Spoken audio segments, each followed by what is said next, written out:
শুই উঠিয়েই দুৱাৰ খুলি দেখিলোঁ বাহিৰত কিনকিনীয়া এজাক বৰষুণ দি আছে। লগতে শীতল চেঁচা বতাহ এজাক চলি আছিল। মনটো বৰ ভাল লাগি গ'ল। জীপাল জীপাল অনুভৱ কৰিলোঁ। সতেজতা আহি গ'ল মনলৈ। গছ বন সকলোৱে জীপাল হৈ পৰিল।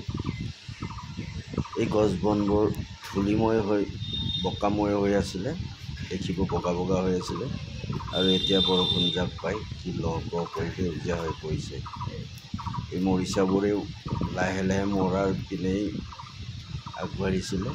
হয়তো এতিয়া বৰষুণ জাকে কিছু পৰিমাণে সিহঁতকো সতেজ কৰিব আৰু জীয়াই থকাৰ প্ৰেৰণা দিব। যাই হওক বন্ধু বান্ধৱীসকল, আজি পুৱাৰ ভাগত অহা এজাক বতাহে লগতে বৰষুণেই সকলোৰে মন প্ৰাণ সজীৱ কৰি তুলিছে। বিৰাটেই ভাল লাগিল। বৰ অনুভৱ কৰিছিলোঁ এজাক বৰষুণৰ। মই কৈয়ে আছিলোঁ দুদিনমান আগৰে পৰা বিৰাটেই প্ৰয়োজন এজাক বৰষুণৰ। এয়া এডাল ছজিনা ৰুইছিলোঁ, মৰিবলৈ উপক্ৰম হৈছিল, কিন্তু হয়তো বাচিব চাগে এতিয়া। কেৰেলাবোৰ লেৰেলি গৈছে।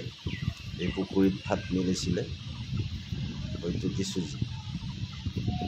অলপ সতেজ অনুভৱ কৰিছে পুখুৰীটিও। যাই হওক বন্ধু বান্ধৱীসকল, ভিডিঅ'টি চাই কেনে পালে জনাবচোন এটি কমেণ্ট কৰি। আজিলৈ এৰিছোঁ।